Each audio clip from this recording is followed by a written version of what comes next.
Juste un peu de silence, bruit continu continu. Je vous remercie. Merci beaucoup, monsieur le je crois, madame la présidente, qu'ils ont compris que je ne m'arrêterai pas malgré leur colère, donc je peux continuer sans difficulté.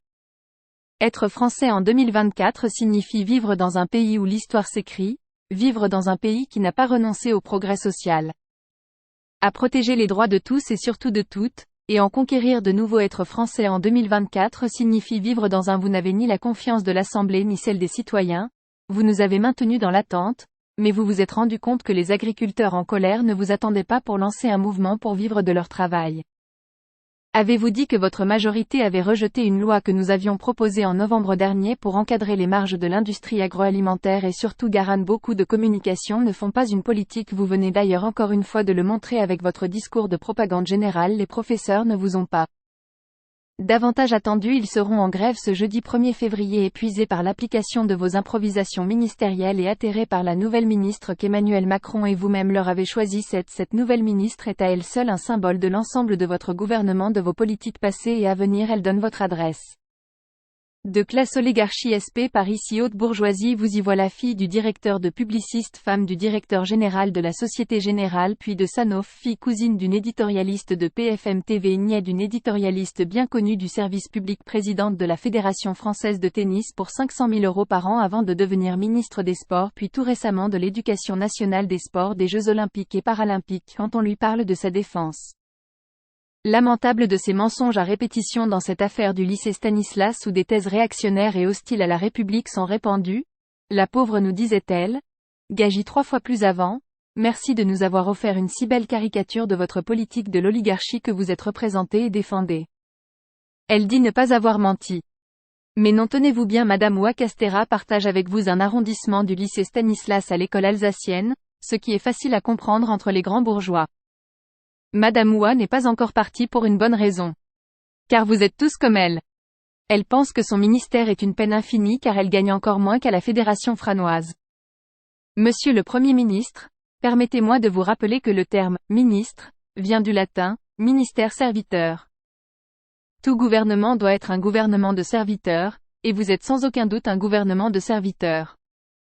Cependant, vous ignorez que dans la démocratie, les ministres doivent servir le peuple, pas eux-mêmes ou les plus riches, dont les intérêts n'ont jamais été aussi bien portés. Monsieur le Premier ministre, vous n'êtes pas à la hauteur de la situation sociale, de notre histoire démocratique et encore moins de l'impérative nécessité de résoudre les problèmes croissants des inégalités et du lot de travailleurs sans abri, dont la paie n'est plus suffisante en raison de vos politiques injustes qui font subir au pays une situation sociale insupportable.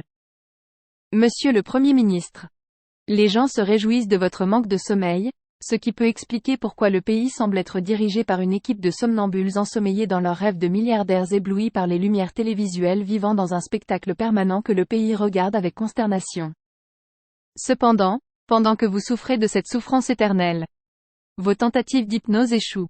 Les agriculteurs démunis sont conscients que les difficultés quotidiennes découlent du libre-échange, de la défense par quelques modèles instables et de la volatilité des marges.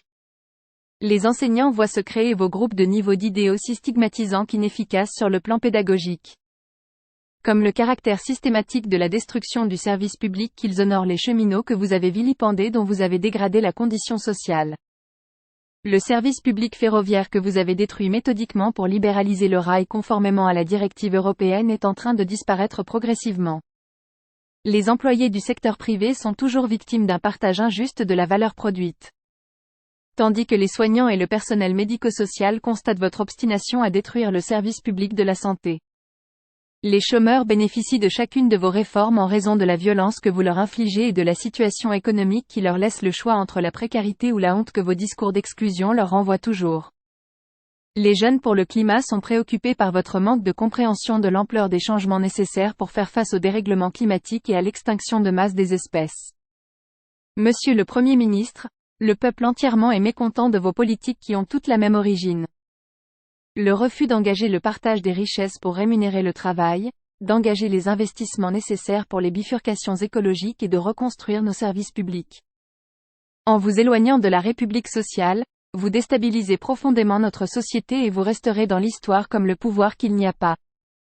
Monsieur le Premier ministre, le fait que vous ne demandiez pas la confiance en est la preuve que vous êtes minoritaire. Vous le savez, vous nous avez fait attendre, mais personne n'attend plus rien de vous et des citoyens qui nous écoutent à l'heure actuelle. Il existe une alternative.